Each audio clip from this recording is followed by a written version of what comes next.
Support for This Day in Esoteric Political History comes from Odoo. What is Odoo? Well, Odoo is an all-in-one management software with apps for every business need. Odoo has apps for CRM, accounting, sales, HR, inventory, manufacturing, and everything in between. And they're all in one easy-to-use software. And the best part about Odoo? All Odoo apps are integrated, helping you get things done faster and more efficiently. So, when you think about business, think Odoo.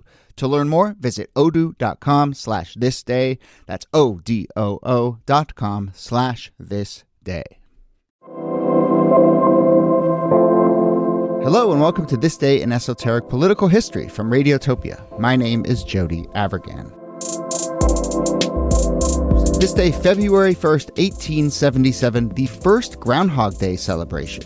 It is held at Gobbler's Knob. What is up with these names? From back in the day. It is.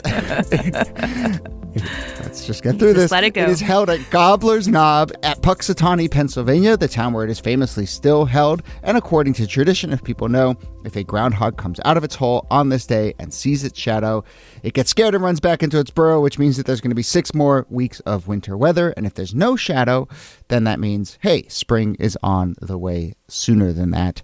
I don't want to really belabor this intro because we can get into the story of how this tradition came to be, and it is very fascinating.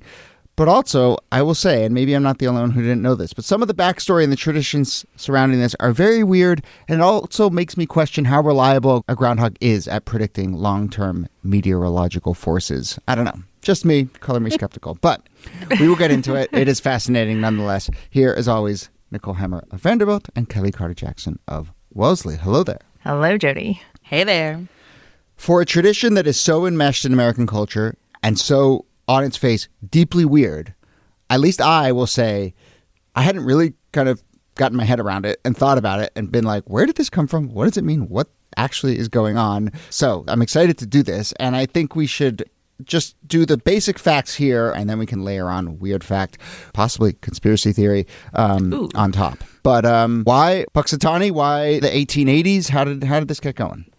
I think for historians, the confluence of 1880s Pennsylvania, you already can sort of piece it together. You have an influx of immigrants coming from Germany and from the surrounding areas. They're settling in places like Pennsylvania. And this is a Pennsylvania Dutch and German tradition that springs up in like maybe the mid to late 18th century. And so it had been something that was kind of going on. They believe that it came over from Germany where they used hedgehogs to predict the weather, and having not so many hedgehogs in Pennsylvania, it became a groundhog tradition. I always sort of was told about this as like a German tradition that coincided with like a holiday called Candlemas, not Christmas, but Candlemas, in which they would use candles, distribute candles to the community for winter because the days are darker, longer. And then the candles sort of represented like how long and how cold the weather would be. And then somehow it shifted from going to like candles to hedgehogs to groundhogs. It's very natural evolution. I don't understand why you're confused. We're not clear about the transition, but somehow groundhogs became sort of synonymous with weather and weather prediction. And yeah. And then, as we get to this date that we're marking here, the first one in 1887, add this to the kind of through line of American history that everything is branding, right? Basically what we have is a very sort of entrepreneurial newspaper editor in Punxsutawney, the editor of the Punxsutawney Spirit, a man by the name of Clymer Frias, great name, nice. Add it to the list, but sort of took this weird tradition and just sort of like declares in the newspaper that Punxsutawney's groundhog is the one true weather forecasting groundhog. They kind of claim it, they make a whole thing out of it, and they have the first sort of proper ceremony, and it grows and grows and grows from there. One tidbit about that first proper ceremony is there are reports, a little unsubstantiated but possible, that in the wake of this, the groundhog comes out, they celebrate it, does its thing, and then what do? They eat it. They have a feast of course. on the groundhog. There's local reports that local diners were pleased at how tender the groundhog's meat was. Oh. It reminds me of that story about how the teddy bear that Teddy Roosevelt reportedly saved, and they actually killed it and probably maybe ate it. But, it's just this, I don't know, no matter how cute your mascot and no matter how symbolic it is about other things, at the end of the day, food is food, I suppose. Got to use every part of the groundhog. I don't know if I want to eat a groundhog. There's a groundhog that lives in my backyard that I see all the time. First, I thought it was a beaver, but then I was like, there's no water around here. Could have parachuted in. Yeah, I would not want to eat them. Well, and because, not only because they're really cute. When I was living in at the University of Virginia for a year when I was in graduate school, and the building that I worked in had groundhogs that lived underneath it. And the way that they made their presence known is they kind of like squeak or whistle, and it's annoying, obviously, but it's also kind of adorable and cute because they're like big, furry, fluffy, kind of fat things. So, it's hard to chow down on them. Let's get a little mystical and or conspiratorial here, okay? Mm-hmm. So the first thing we should say is if you Google average lifespan of a groundhog, it's about 6 years, maybe 2 to 3, average up to 6. For listeners, do the math between 1887 and now and how many groundhogs that means. But no, there is apparently a claim that it's been the same groundhog all along. He's like 150 years old. Yeah. Almost 200 years old? Like, no. We don't know how old he was when they found him. Right. Okay. Fair enough. But the Punxsutawney Groundhog Club claims that there has only been one Phil since 1886. You know what's wild about this is that Phil stays the same. He has this sort of like elixir of life where every time he sort of like, I don't know, sees a shadow, he gets another 7 years added to his life or something like that. But Phil's married. Phil has a wife, y'all. Phil is married to Phyllis. How long does Phyllis live? Does anyone know the answer to that? This is the part where I was outraged. Phyllis, well, whichever Phyllis we're talking about, has the normal groundhog lifespan. While Phil might live forever, there's a new Phyllis every 6 to 8 years. So, not great. So Phil is given an elixir of life. Can't share. And the official Punxsutawney Groundhog Club just says it's a, quote, secret recipe. I'm like, if you're sitting on something that will, re-up, even a groundhog. Yeah. Maybe some scientists could figure out, we do tests on rodents all the time that have applications for humans. But no. Secret recipe. It's on their website. They claim it, but they're just sitting on it. And nope, no one bats an eye. No one has tried to get their hands on it. But yes, the Phil and Phyllis discrepancy is certainly a sort of twisted part of this as well. Another twisted part, so we have this like official Groundhog Club, and then we have a group that publicly and avowedly refers to themselves as the, quote, inner circle. And these are the folks who wear the top hats and the gloves and the ones who do the whole ceremony and so forth. I feel like this is the more mystical, conspiratorial part of this, maybe because it involves people. But it is a group that calls themselves the Inner Circle. They have top hats, tuxedos, feels a little skulls and bone-ish, maybe.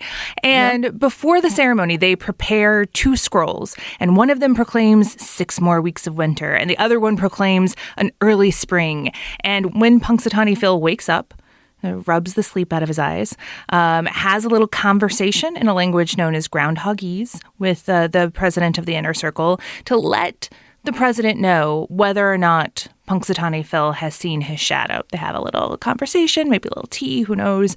And then the president comes out, he has his wooden cane, and he interprets the Groundhogese into English to let people know what the prognostication is for the coming 6 weeks. Yeah, this sounds crazy. Yeah, no, it's nuts. Okay, yeah, it's nuts. It's both crazy and quaint, in the way that, like what else are men in the middle of Pennsylvania going to do but come up with honestly the least harmful thing they could be doing. So this is great.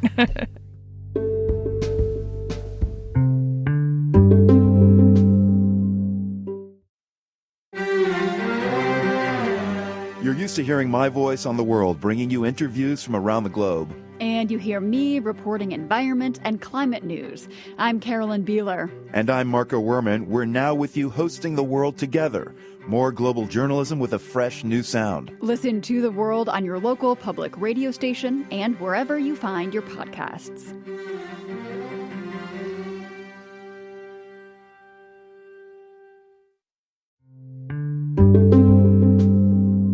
I was just rewatching old episodes of Parks and Rec because I'm in my own sort of nesting hibernation phase. And they have this group called the Reasonablest, which is the local cult that are always sort of gathering to wait for the return of Zorp. And I don't know, this kind of reminds me of that a little bit. Yeah. But, part of the reporting around the inner circle, and, this is where to me, like, clearly call me naive, but, this is where to me, I'm like, wait a minute, is that it is likely decided in advance, and there's reports that maybe they consult almanacs and they have a sense, or at the very least that you were saying, Niki, like, they communicate with the groundhog and then come out and proclaim. It's not like the groundhog crawls out and then they say in real time, oh, it saw its shadow or it didn't. In part, I mean, this is a modern phenomenon, but, if you watch this now, and there's the one on Staten Island too, where Staten Island Chuck comes out, but it's like the instant this groundhog comes out, there's like a gazillion flashes going off, people taking photos. Well, how do you see your shadow or not see your shadow when there's just flash bulbs going everywhere? So, it's just like, it's a totally skewed experiment. And that also is, I think, the thing that led the groundhog to bite Bill de Blasio, which was one of the greatest moments in New York City history. But, I mean, one of the last great moments for that groundhog. Yeah. Well, that's true. But nevertheless, it is, to me, a little messed up that potentially this is all decided in advance, and totally staged. And, they did some stats over a 20-year span in the last few decades, and there were like 12 incidents where they said the groundhog had seen its shadow, but it was like clearly very cloudy or raining or snow coming down. And then there's one case where they said, oh, it didn't see its shadow, and it was like a beautiful sunny day. So at the very least, you'd think they would like make it plausible, but I don't know. I think at that point, plausible. I mean, the fact that he sees his shadow 80% of the time, particularly during global warming, when I feel like spring should be coming 6 weeks earlier every year. Like, none of this makes sense. None of this tracks. So, yeah, I've always been annoyed with the whole groundhog story because I always felt like it's just 6 more weeks of winter, 6 more weeks of winter. And when you live in New England, you're just sort of depressed by that. But that's kind of the safe bet, right? Yeah. Because in people's heads, winter always feels interminable or whatever. Yeah. And so it sort of fits the vibe, I think. And there's this thing in human-based meteorology called wet bias, which is meteorologists will err on the side of saying it's going to rain because people get really mad when you say it's not going to rain and it does. But when you say it's going to rain and it doesn't, they're relieved. And I kind of feel like that might be working here too. Like, oh, they said there were going to be 6 more weeks of winter. I'm bearing down. And then a few weeks later, spring comes and you're pleasantly surprised. Yeah, I suppose that's right. Yeah. We should also point out that Phil was not always Phil. It was actually only in the 1960s that he got his name. And there's a little dispute, but it was probably named after either King Philip or Prince Philip. But before that, it was just simply Burr Groundhog. I don't really know what that is. It's short for brother. Burr Groundhog, short for brother. There you go. But the new name is there. It's Phil. It's nice and alliterative or consonant with Punxsutawney. So there you go. And of course, I think the second most famous is Staten Island Chuck, but there are others. There's Pierre C. Shadow, spelled A-U-X at the end there, down in Louisiana, and Thistle the Whistle Pig of Ohio. So there's a lot of other groundhog and animal-related prognosticators. What else do we need to say? I mean, we have to talk about Groundhog He's on Day. the Today Show. I mean, we have to talk about the 1993 film because that's like one of my top 10. It's so good.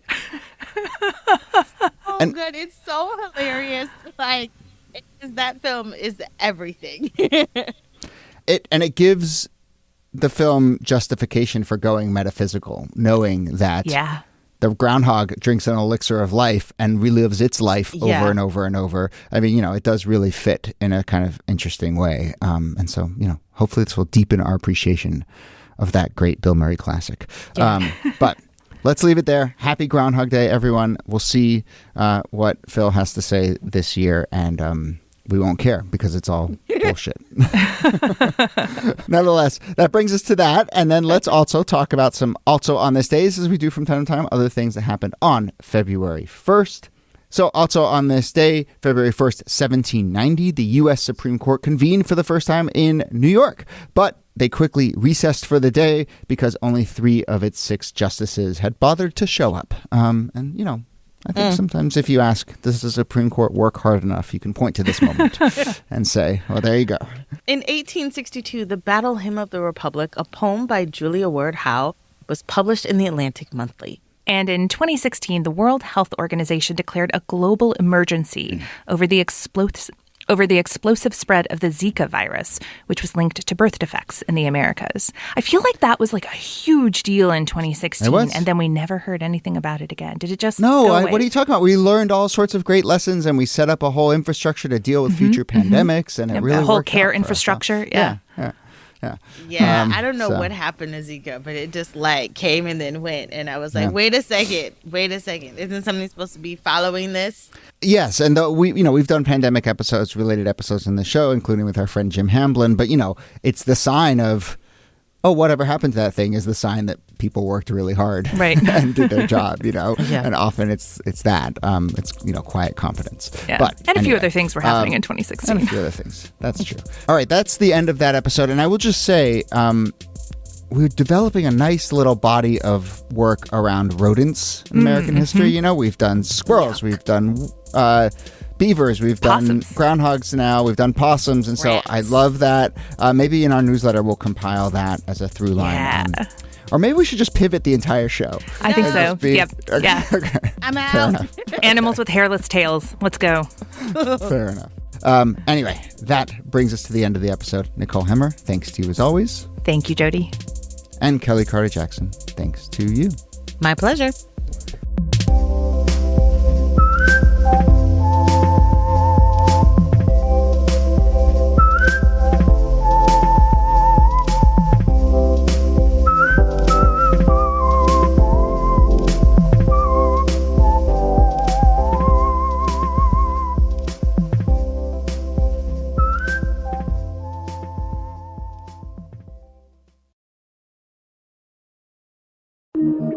Radiotopia.